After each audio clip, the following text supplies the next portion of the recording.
पहुंचे वहां पाताल लोक के अंदर मां लक्ष्मी जाके कहा राजा बलि को कि राजा बलि, घर में कमाने वाला आदमी एक ही है, नरेगा पे जाना पड़ जाएगा, छोड़ बंदे को। आप लिखो फिर मैं समझा दूंगा सारे। प्रबोधिनी एकादशी, तुलसी एकादशी, कौन कौन से बताओ देखे? देवउठनी एकादशी, प्रबोधिनी एकादशी या सुन लो, थोड़ी सी बात सुन लो। देखो, ऐसा माना जाता है कि धरती पर एक बार एक राजा आए थे। राजा का नाम था बलि। क्या नाम था राजा का? राजा बलि बहुत बड़े योद्धा हुए। राजा बलि ने पूरी धरती जीत ली, पूरा आसमान जीत लिया। क्या जीत लिया? धरती और आसमान। और राजा बलि जितने बड़े योद्धा थे उतने बड़े दानवीर थे, डोनर थे। जो कोई उनके दरबार पर आया वो कभी खाली हाथ नहीं।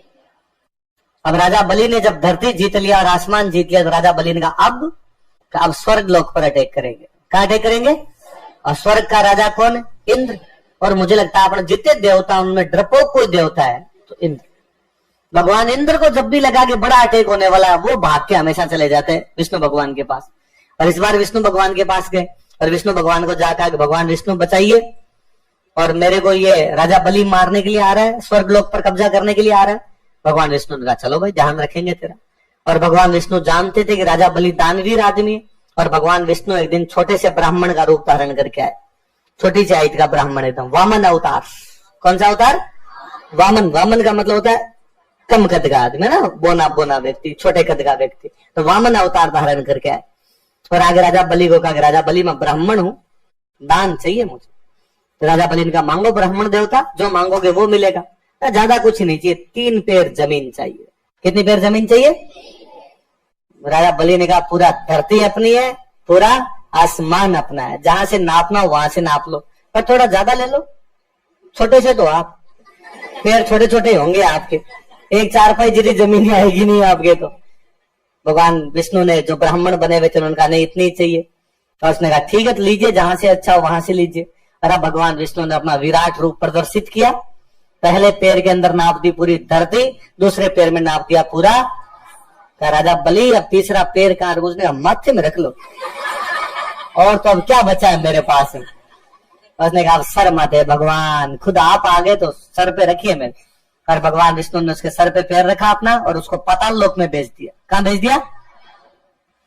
पर भगवान विष्णु बड़े राजी हुए, यार आदमी ने अपना पूरा राज्य दान दे दिया, मुझे पूरी धरती दान में दे दी और पूरा आसमान दान में दे दिया कि मांग राजा बलि, जो मांगेगा वो मिलेगा। और राजा बलि ने कहा कि भगवान स्वयं जब दर्शन दे दिया आपने, अब मुझे किस चीज की आवश्यकता है? जब भगवान स्वयं साक्षात मेरे सामने खड़े हो तो अब ये दुनिया ये महफिल काम की।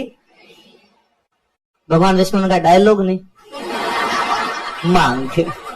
मैं कह रहा हूं मांग तो मांग गया है, ये क्या तरीका फिलोसफी झाड़ रहा है फालतू।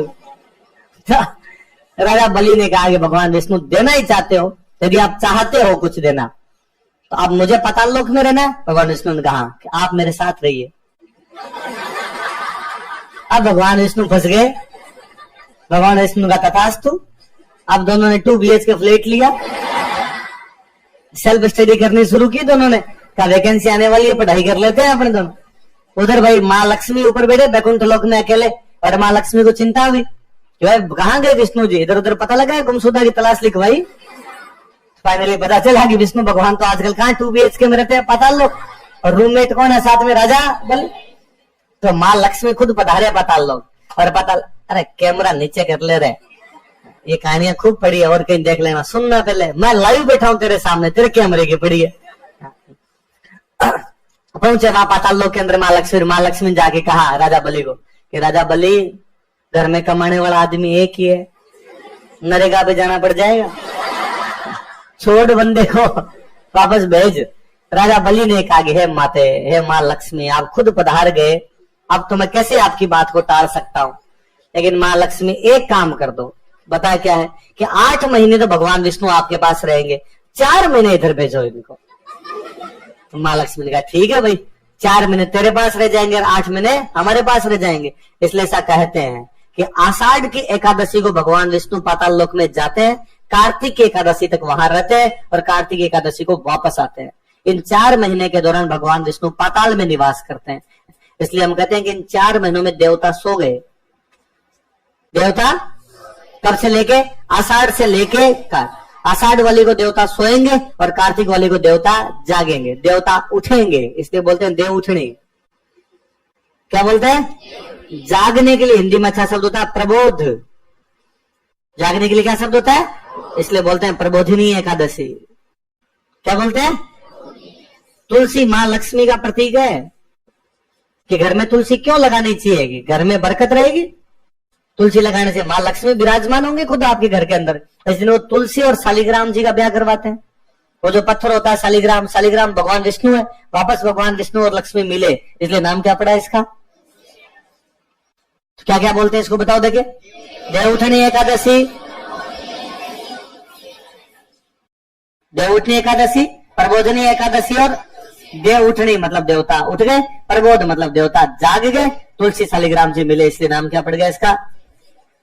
इसलिए इन 4 महीनों में आषाढ़ से कार्तिक के बीच में शादी ब्याह नहीं होते, क्योंकि शादी ब्याह किसको साक्षी मान के किए जाते हैं? देवताओं। और जब देवता सोए हुए हैं तो आपकी आवाज कौन सुन रहा है?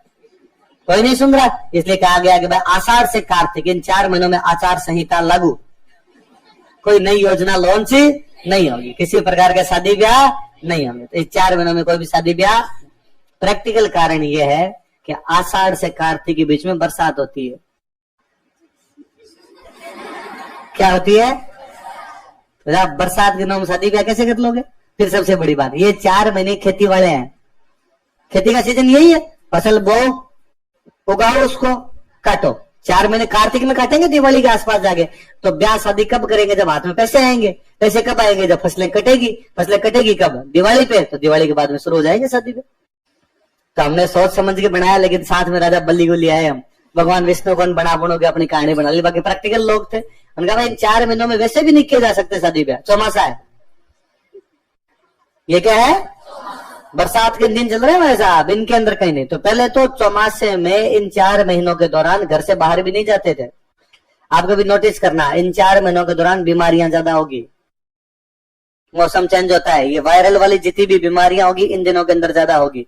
तो एक जगह से दूसरी जगह नहीं जाते थे, क्योंकि वायरस वाली बीमारियां तब होने का खतरा ज्यादा होता है जब खान पान चेंज हो। पानी चेंज हुआ, खाना चेंज हुआ, तब वायरस अटैक करने की संभावना रहेगी। इसलिए कहा गया कि इन 4 महीनों में यही रहो, कहीं बाहर नहीं जाना। इसलिए जितने साधु संत होते हैं इन 4 महीने एक जगह रहते हैं। बाद में ये जैन बाबा जी जो होते हैं अक्सर सुनते हैं चौमासा है, महाराज के क्या चल रहा है? चौमासा चल रहा है।